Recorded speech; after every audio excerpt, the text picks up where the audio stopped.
Hello, everyone, and welcome to our workshop, Constructive Feedback, Giving and Receiving.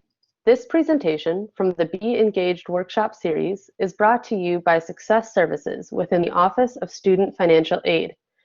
Our workshop series, typically an interactive experience held across campus throughout the year, will now be made available to you through Blackboard Collaborate. We'll start today by introducing our Student Success Services within the Office of Student Financial Aid. Our Success Services offers a range of resources including one-to-one success coaching and basic needs support, both of which works to provide essential support to students. Additionally, we have our workshop series, which covers a diverse set of topics designed to enhance individual success. Finally, we have our mentorship piece, providing an opportunity for peer-to-peer and peer-to-alumni mentoring.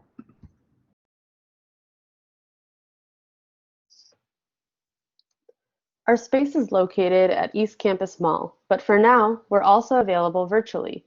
The basic needs coordinators and success coaches are available to meet with you through video chat or over the phone. Visit our site located in the bottom left of this screen to set up a meeting with us today. Now, to introduce. Hi, I'm Jordan Salas, and I'm a second-year PhD student. Hi, I'm Lucy, and I'm a first-year master's student. The role of the Student Success Coach is designed to help you identify a pathway to success across different areas, optimize opportunities, and enhance your Wisconsin experience. Let's jump into today's presentation and explore the topic of constructive feedback to learn more about how we receive and provide feedback. As we're talking, please feel free to use the chat feature to comment during the webinar. Toward the end of the presentation, there will be time for an open discussion for today's content and how it relates to our lives. I like criticism. It makes you strong. LeBron James. Likely, feedback was and has been a key ingredient for the three-time NBA champion LeBron James. Arguably one of the best players of his generation, James suggests that feedback is a helpful tool that, if given and applied correctly, can propel you closer to achieving your goals. Constructive feedback is measured feedback that acknowledges both the positive aspects of our attempts to achieve goals, as well as highlighting areas of opportunities that promote growth. In short, constructive feedback is useful advice that our peers, teammates, colleagues, or instructors offer to us that are designed to optimize our efforts toward success. Also, consider constructive feedback as motivation. Likely, the people offering this type of feedback realize your drive and ambition and can see growth opportunities that they want you to optimize. Quickly, let's look at an example of helpful, tactful, and action-based feedback. Trust us, it's for us. For this example, imagine that you're nearing the middle of a semester and you're juggling several projects at once. After turning them in, you receive the following feedback on one project. I'd love for you to keep that big picture vision while working on those little blind spots. For your next project, let's put together a detailed checklist of all of the deliverables to make sure that you don't miss anything. Give it a shot, then let's follow up and reassess from there. As you juggle these multiple projects, imagine that you've experienced some failure in achieving one or more of your goals and received the following feedback. Your work on projects 1 and 2 and 3 were solid, valuable accomplishments this quarter. I know you didn't complete every goal you set, and that's okay. It's great to see you reach high, but I recognize that it can be discouraging too. So let's take this opportunity to rethink your goals moving forward. Now consider how in each instance the feedback provided was helpful, tactful, and actionable. Encourage the student to capitalize on growth opportunities. In this first example, the feedback provides praise for big picture thinking and provides an actionable approach by offering a detailed checklist to make sure that the little things aren't overlooked. The second example is primarily tactful and actionable as it emphasizes the need to revisit and possibly reestablish the student's goals. In both examples, the instructor's feedback constructs the idea that growth and greater success is achievable for the student.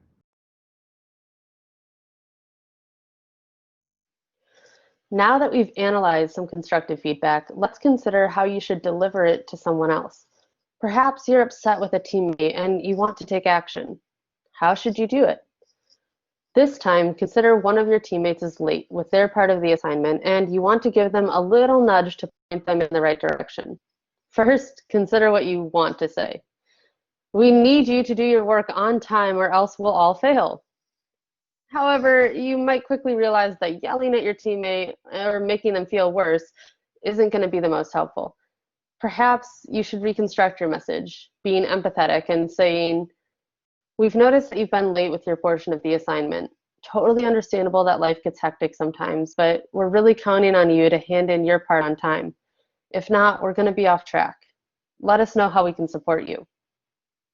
Have you noticed that the what you should say is empathetic and is more in line with producing actionable results? Providing constructive feedback can be a bit of a juggling act. There are so many important things to consider before diving right in and providing feedback. One rule of thumb to consider is, am I the right person to offer this critique? Before providing feedback of any kind, make sure that you have an interest in the work that's being done so that you don't appear overly critical or as if you're butting in on a project that doesn't concern you. Secondly, consider your feedback before it's offered. Ask yourself, have I thoroughly articulated my concerns with this feedback? It's important that you remain reflective about your intentions and the feedback that you want to provide. Additionally, it's important that your feedback isn't confusing to the intended recipient. Third, be honest. Be specific and intentional with the feedback that you provide. Make sure that the recipient receives the message as you intended. Fourth, make sure you're not bombarding the recipient with an overwhelming amount of critiques. It's important that the recipient has an opportunity to consider the feedback that he or she has received so that they can optimize their opportunity to grow and improve. Lastly, it's important to remember that our focus is the objective and not the person. It's natural to drift into a sea of emotions when receiving criticism. Trust us, you're not alone if you've ever felt a certain type of way about receiving feedback. However, receiving feedback have to be a bad thing. First, consider the intentions of the feedback and from whom the feedback was delivered. After a few deep breaths and a period of reflexivity, you'll likely find that the person had the best intentions when providing the feedback. Think about it this way. This person is willing to invest time and energy into making me a better, stronger, and more thoughtful version of who I already am. Secondly, you may want to defend yourself and provide what you consider to be a rational explanation for your actions. First, take a step back and listen to what it is they have to say. It's fair and normal to feel defensive when receiving feedback. However, instead of jumping right to that defense, listen carefully, and if you feel it's absolutely necessary and you can do so without emotion clouding your choice of words or inflection, ask some questions.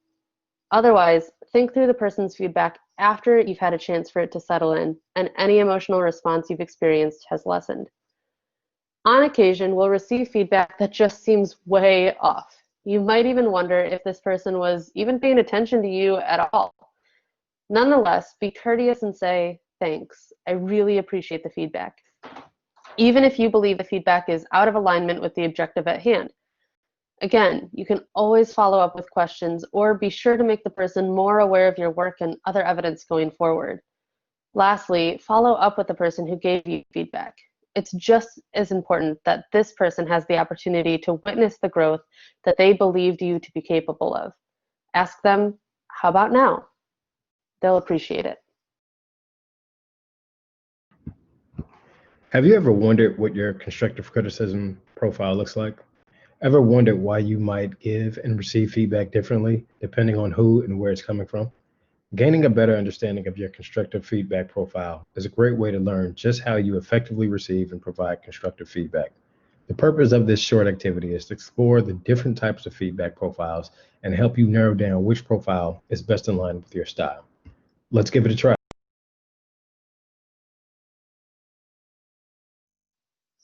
Before we begin, it'll be helpful for you to jot down your responses on a clean sheet of paper or within an Excel spreadsheet. Step 1. Consider the following 8 questions and answer them according to the numerical grading scale below. For example, if you're neutral about a question, you'll answer the question with a 3, the number that indicates neutral.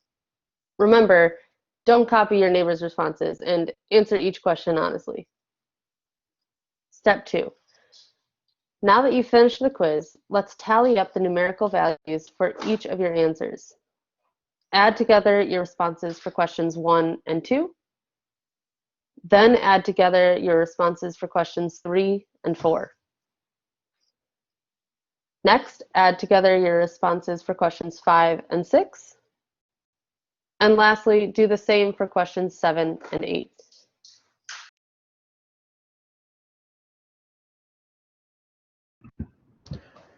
So what do these sets of numbers mean? Questions 1 and 2. The combined score for questions 1 and 2 relates to dominance. A high score suggests that these people tend to be a bit more assertive in meetings and are direct in delivering feedback. Additionally, these people have a tendency to prefer direct and concise feedback, just as they give it. Questions 3 and 4. A higher score here indicates that you have an influential approach and are a bit more people-oriented. These people use their personality as a tool to get things done and may lead with an emotional perspective. Lastly, these people may find it a bit difficult to deliver feedback and have a tendency to want to soften the blow. Questions 5 and 6. If you recorded a higher score here, tend to be less emotional, but are patient when providing it and receiving feedback. And keeping with wanting to deliver non-threatening feedback, these people acknowledge both the positives and the negatives of a person's efforts. Lastly, questions 7 and 8. The perfectionist profile is one that attempts to be persuasive through data and logic.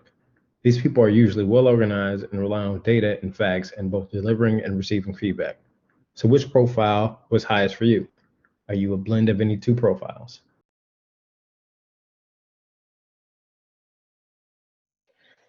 As we may have mentioned, providing and receiving feedback can be a bit tricky. It's important to consider how and to whom the feedback is being directed. Additionally, it's equally important to consider who and why we're providing feedback. Improvement should always be the goal in providing feedback. Likewise, you should always receive feedback optimistically and with the mindset that you're being provided objective feedback that's intended to help you realize opportunities for growth and improvement. Take some time to reflect on what we've covered so far and consider the following questions. How do you consider receiving or providing feedback while you're e-learning?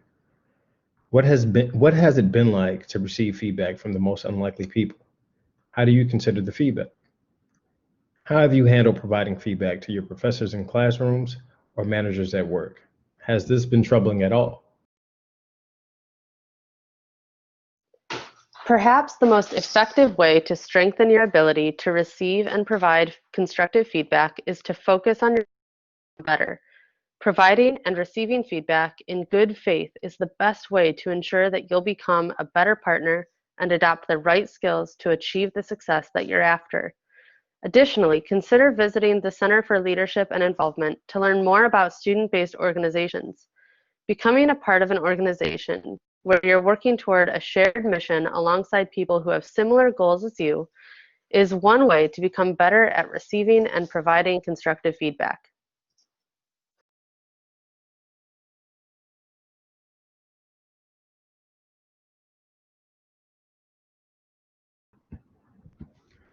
Thank you for joining us today. We'll continue providing content that both supports your transition into an e-learning environment, as well as resources that work to help you develop different skills to address roadblocks on your pathway to success. Please be sure to take a look at our other presentations, Deep to Your Core and Hello, Are You There? And Mind Your Stress to learn more about the different resources and skill sets that you can apply to many areas of your life within and beyond the classroom.